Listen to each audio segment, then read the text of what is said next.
own country. Look, but luckily, fortunately for the time being at least, the court has stayed the construction of the shopping complex right outside the Arunachala temple, which is 1300 years old. Can you imagine if the state wanted to make a shopping complex, a gaudy, big shopping complex with 150 shops, 20 meters in front of Taj Mahal? What hell would have broken loose? In any case, my congratulations to my good friend and activist T.R. Ramesh. You know, he exemplifies the fluidity and vertical movement of the Varna system. He is a Brahmin like Adi Shankara, but now for the cause of Dharma, he has become Kshatriya and taken up the sword like Chhatrapati Shivaji. Good luck to him. Rahul, broadly there are two issues here and I'd like to read them briefly. Number one, the state control of Hindu temples and their property. Believe me, it is by far the largest, financially most damaging scam of independent India. And I'm choosing my words very carefully. Even using the petroleum sector as a cash cow pales in comparison to the loot and pillaging happening of Hindu temples in the name of secularism. I ask you, if the Congress can bring in a legislation to control Hindu temples in 1959, well, that still stands. Why can't the BJP bring in a legislation to override it and actually support the Supreme Court? Rahul, if you truly believe that religion should keep out of state, the corollary is also equally applicable, that the state should keep out of religion. But does it?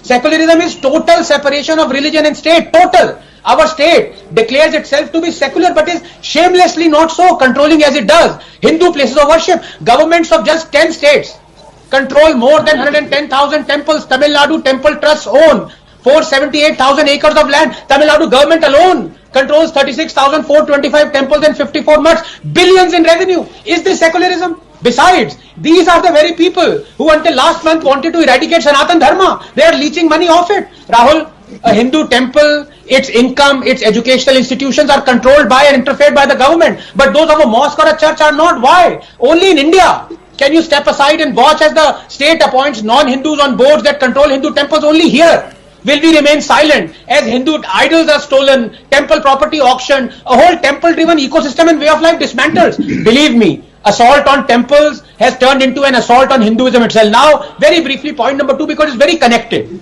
On this larger issue, why this is happening? This is happening because of selectivity and double standards when it comes to Hindu religious and ritualistic practices. In 2019, Rahul, the Tripura High Court banned animal sacrifice even though it was centuries old tradition of worshipping the 10 Mahavidyas. And also in keeping with the 1954 Shirur Mutt judgment that established the sanctity of an essential religious practice. But the judges would hear none of it.